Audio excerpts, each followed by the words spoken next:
Você sabe o que é gramscismo? São ideias provenientes do filósofo comunista marxista italiano Antonio Gramsci.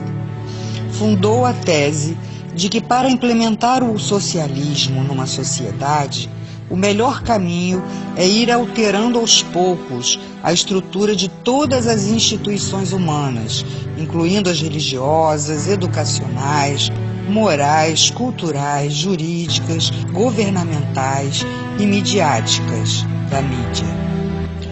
Uma sociedade culturalmente e moralmente fraca é muito mais vulnerável a presenciar revoluções de qualquer tipo.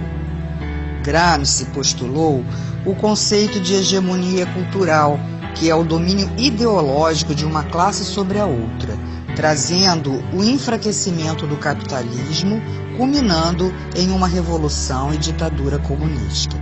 Uma nação inteira fica dopada e dominada, formando uma sociedade idiotizada para que se perpetuem no poder. O gramscismo vem sendo adotado em vários países da América do Sul, como Bolívia, Chile, Nicarágua, Argentina, Uruguai, Peru, Guianas, Venezuela e Brasil.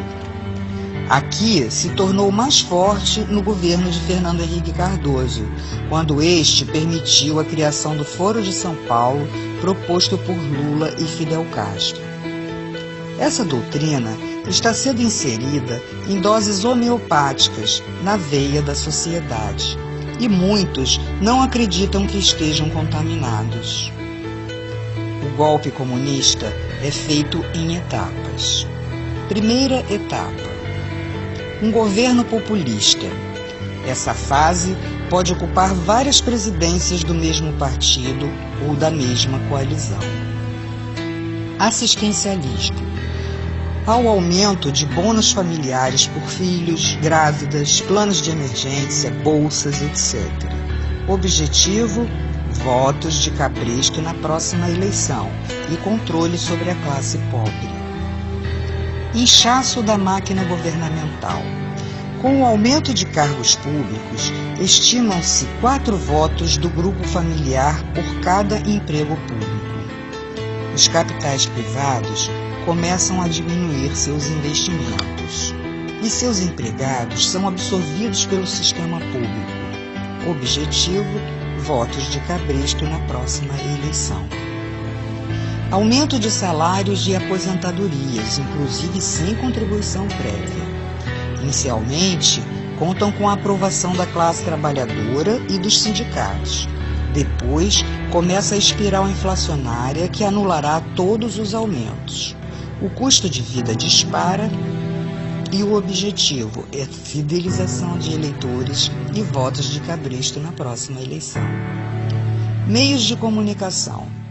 Todos recebem dinheiro do governo, ficando assegurada a publicidade oficial.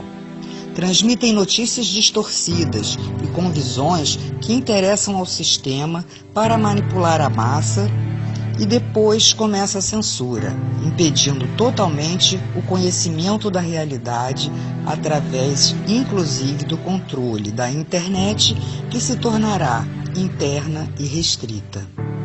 Aqui no Brasil, vemos a perseguição àqueles que combateram a subversão nos anos 60.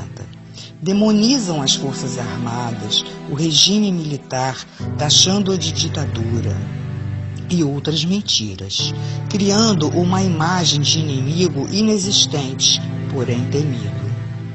A corrupção, esta se fará presente no círculo dos amigos do governo, que estarão protegidos pela impunidade, os deixando livres para saquear os cofres da nação.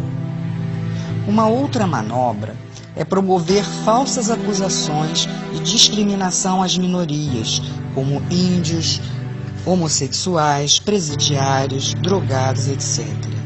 Legisla a favor dessas minorias com o objetivo de criação de grupos ideológicos para a defesa do sistema e ainda a fidelização de eleitores para a próxima eleição. Porém, quando o comunismo tiver totalmente instalado, todos serão rejeitados. A delinquência é uma ferramenta essencial para a implantação do comunismo. Dominam as ruas, infiltram-se em manifestações como grupos extremistas, os Black Blocs, que são financiados, assim como os agentes e líderes de movimentos sociais para prejudicar os que são contrários ao sistema. Segurança. Haverá um desmonte progressivo, falta de equipamentos, atraso nos salários, desmoralização por supostos atos de corrupção e violência. Leis que beneficiam os infratores e prejudicam a ação policial. E sobram autoridades para garantir direitos humanos para criminosos, em detrimento das vítimas, incentivando e acelerando a violência. Partidos. Grande fragmentação e alinhamento com a base do governo. Não havendo referências, pois todos seguem a mesma cartilha. Ocupações. Promovem as ocupações de terras públicas ou privadas.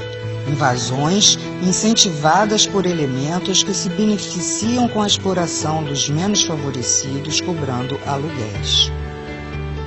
Como prenúncio das expropriações, os capitais estrangeiros começam a sair do país e entram empresas de nações ligadas ao sistema.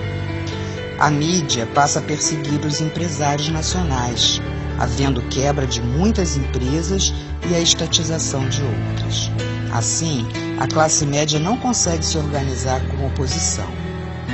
Há o aumento também de ONGs de esquerda e a criação de grupos de choque. Na educação, a criação de novas universidades, diplomas à vontade, facilidades a grupos que sustentem ideologicamente o sistema e promovem ensinamentos distorcidos. A essa altura, o nível educacional é muito baixo para que se mantenha o povo na ignorância e sob controle do Estado.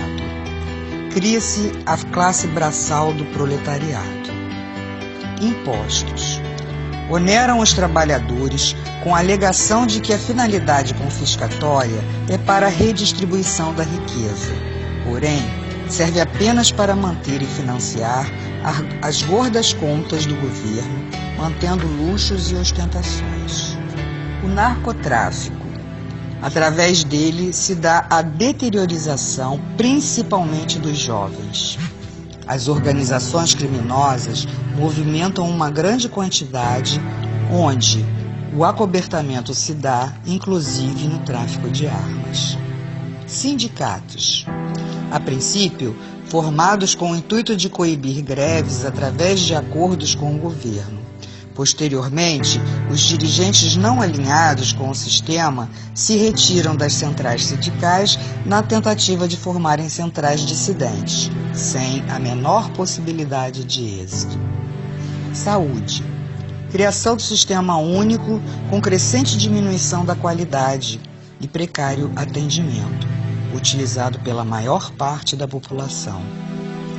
As prestadoras privadas, com a inflação crescente, altos custos e encargos, acabam sendo obrigadas a vender suas empresas ou então serão estatizadas. O efeito é um grande colapso na saúde. Segunda etapa. Destruição da classe média, fazendo-a culpada pela pobreza dos outros, culpada pela discriminação. Ela, temerosa, não consegue fazer frente ao sistema. Constituição. Várias modificações são feitas, criando lei da mordaça, do aborto, da censura, perseguição aos opositores, legalização da maconha. Promoção do colapso do poder judiciário, tornando-se servidor do governo. A impunidade aumenta, o crime domina as ruas, a espiral inflacionária dispara, a economia se deterioriza. Há a destruição moral e física das forças armadas e da segurança policial, e a centralização dos grupos de choque, que são as guardas bolivarianas defensoras do sistema. A criação de apenas 2 partidos, sendo um dominante e outro de falsa oposição. surgimento de falsos inimigos implantados para praticar conflitos, saques e invasões. Cria-se a lei que permitirá a perseguição de religiosos. Terceira etapa: tomada do poder. Os grupos de choque já citados estarão presentes em atos do governo ou coibindo as manifestações de oposição. Prisões por considerar crimes políticos. Serão feitas expropriações, confisco de passaportes, proibição de sair do país e novas identidades aos que estiverem de acordo com o sistema, sendo feitas avaliações e lavagens cerebrais. Racionalização de alimentos e com direitos apenas aos que tiverem a nova identidade. Severas deportações, total controle social e fim da liberdade. Portanto, as portas do inferno estarão abertas para todos serem aprisionados com correntes e cadeados nesse sistema trevoso.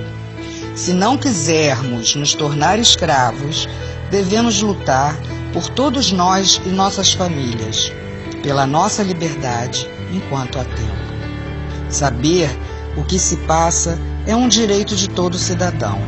Vamos nos unir, ir para as ruas, demonstrar nossa insatisfação e pedirmos a faxina dos três poderes.